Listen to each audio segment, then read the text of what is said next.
Ras al ഖൈമയിൽ അനധികൃതമായി സൂക്ഷിച്ചിരുന്ന പടക്ക ശേഖരം പോലീസ് പിടിച്ചെടുത്തു. 18 ടൺ കരിമരുന്ന് ഉൽപ്പന്നങ്ങളാണ് പോലീസ് പിടികൂടിയത്.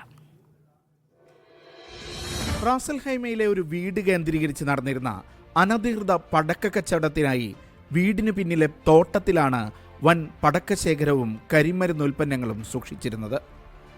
രഹസ്യവിവരത്തിന്റെ അടിസ്ഥാനത്തിൽ സ്ഥലത്ത് പരിശോധന നടത്തിയ പോലീസ് കേന്ദ്രത്തിന്റെ നടത്തിപ്പുകാരനെ അറസ്റ്റ് ചെയ്തു. നിരോധിത ഉൽപ്പന്നങ്ങൾ ഒട്ടും സുരക്ഷിതമല്ലാതെയാണ് സൂക്ഷിച്ചിരുന്നതെന്ന് പോലീസ് പറഞ്ഞു. 1038 പെട്ടികളിലായി സൂക്ഷിച്ചിരുന്ന 18.5 ടൺ പടക്കശേഖരവും കരിമരുന്ന് ഉൽപ്പന്നങ്ങളും പോലീസ് പിടിച്ചെടുത്തു. പെരുന്നാൾ ആഘോഷത്തിന് മുന്നോടിയായി സജീവമാവുന്ന ഇത്തരം അനധികൃത പ്രവണതകൾക്കെതിരെ ജാഗ്രത പാലിക്കണമെന്നും പോലീസ് മുന്നറിയിപ്പ് നൽകി. Media 1 Ras al Khaimah.